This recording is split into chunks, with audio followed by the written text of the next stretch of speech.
ఢిల్లీ పర్యటనలో ఉన్న AP CM Chandrababu బిజీగా గడుపుతున్నారు. కేంద్ర మంత్రులతో వరుసగా సమావేశమవుతున్నారు. రక్షణ మంత్రి రాజ్నాథ్ సింగ్, నిర్మలా సీతారామన్, జేపీ నడ్డాతో భేటీ అయి కీలక అంశాలపై చర్చించారు. రాష్ట్ర ఆర్థిక పరిస్థితిని వివరించి కేంద్ర సహకారాన్ని కోరారు. కేంద్రం నుంచి రాష్ట్రానికి రావాల్సిన నిధులను విడుదల చేయాలని విజ్ఞప్తి చేశారు. పోలవరం ప్రాజెక్టు, రాజధాని అమరావతి నిర్మాణాలకు ఆర్థిక సహాయంతో పాటు విభజన హామీలపైన కేంద్ర మంత్రులతో చర్చించారు.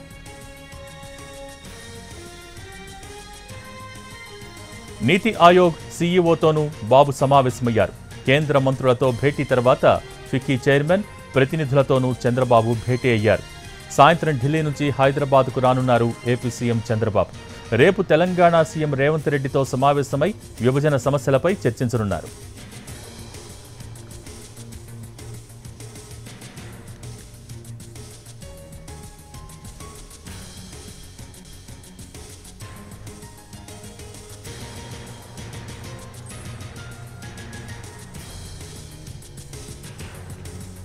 ఢిల్లీ పర్యటనలో ఉన్న ఏపీ సీఎం చంద్రబాబు బిజీగా గడుపుతున్నారు. కేంద్ర మంత్రులతో వరుసగా సమావేశమవుతున్నారు. దీనికి సంబంధించి మరిన్ని డీటెయిల్స్ మా ప్రతినిధి రాజు అందిస్తారు.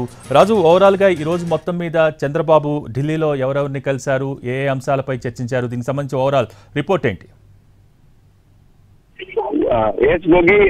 ప్రస్తుతము పిక్కి అశోక రోడ్ లో చంద్రబాబు నాయుడు ఉన్నారు. సో తను అయితే ఢిల్లీలో ఎవరెవరిని కలవాలనుకున్నారో అన్ని కూడా దాదాపు పూర్తయ్యాయని చెప్పుకోవచ్చు. నిన్న ఏ విధంగానైతే ప్రధానమంత్రితో పాటు మిగతా 6 కేంద్ర మంత్రులను నిన్న ఏపీ సీఎం చంద్రబాబు నాయుడు కలిశారు. ఈ రోజు ముఖ్యంగా ఆర్థిక మంత్రి నిర్మలా సీతారామన్ తో భేటీ అయ్యారు.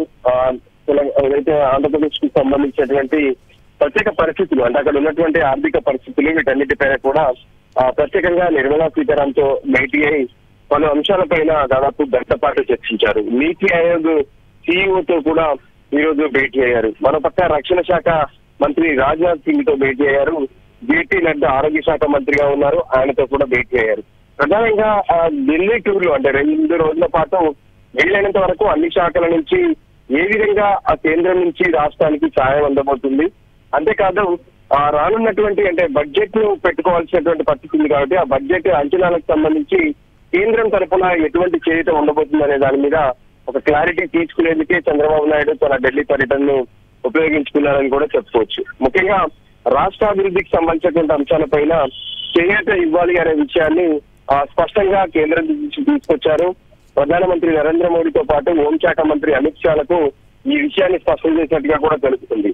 ఏదైతే ఆంధ్రప్రదేశ్ కు సంబంధించి ఏపీలో గ్రే హౌన్స్ శిక్షణ కేంద్రం ఏర్పాటుకు ప్రత్యేకంగా 385 కోట్లు కేంద్రం వెంటనే విడుదల చేయాలని, విభజన చట్టంలో ఉన్నటువంటి ఆస్తుల పంపిణీని వెంటనే పూర్తి చేయాలి, ఏపీ జెన్కో తెలంగాణ డిస్కంల మధ్య ఉన్నటువంటి ఆర్థిక సమస్యలను కూడా పరిష్కరించాలని చెప్పి అటు హోంమంత్రి అమిత్ షాను కోరినట్టుగా తెలుస్తుంది. 2015 నుంచి పెండింగ్ లో ఉన్నటువంటి ఈ ఐఏఎస్ ఐపీఎస్ క్యాడర్ కి సంబంధించినటువంటి అంశం పైన కూడా కేంద్ర హోంశాఖ మంత్రి దృష్టికి తీసుకెళ్లారు. అంతేకాదు రోడ్లు రవాణా శాఖకు సంబంధించినటువంటి నితిన్ గడ్కరీతో కూడా ప్రత్యేకంగా నిన్న భేటీ అయినటువంటి చంద్రబాబు పలు హైవేలకు సంబంధించినటువంటి అంశాన్ని ఆయన దృష్టికి తీసుకెళ్లారు. అమరావతి అభివృద్ధికి ఏ విధంగానైతే ఔటర్ రింగ్ రోడ్ కావాలంటున్నారో ఔటర్ రింగ్ రోడ్ హైదరాబాద్ నుంచి విజయవాడ వరకు ప్రత్యేకమైనటువంటి ఇప్పుడున్నటువంటి రోడ్డును మరింత విస్తరించాలని, హైదరాబాద్ అమరావతి మధ్య గ్రీన్ ఫీల్డ్ ఎక్స్ప్రెస్ ఏర్పాటు చేయాలని కూడా కోరినట్టుగా తెలుస్తుంది.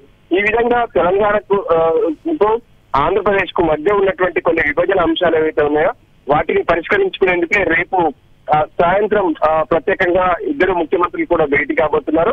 ఆ భేటీ కంటే ముందే ఇప్పుడు ఢిల్లీలో అటు కేంద్ర హోంశాఖకు నిన్న ముఖ్యమంత్రి రేవంత్ రెడ్డి చెప్పినటువంటి అంశం ప్రకారం అమిత్ షాకి ఈ విషయాన్ని స్పష్టం చేశారు. అంటే 2 రాష్ట్రాల మధ్య ఉన్నటువంటి సమస్యలు ఏవైతే ఉన్నాయో విభజన చట్టంలోని అంశాలను పరిష్కరించేందుకు మేము సమావేశం అవుతున్నాము, కేంద్రం తరఫున సహకారం కూడా కావాల్సి ఉంటుందని చెప్పి స్పష్టం చేశారు. సో ఫైనల్ గా తన ఢిల్లీ పర్యటనను ముగించుకొని చంద్రబాబు నాయుడు మరికొద్ది సేపట్లో హైదరాబాద్ కు బయలుదేరతారు. రేపు సాయంత్రం హైదరాబాద్ లో జరిగేటటువంటి 2 రాష్ట్రాల ముఖ్యమంత్రుల సమావేశానికి హాజరవుతారు.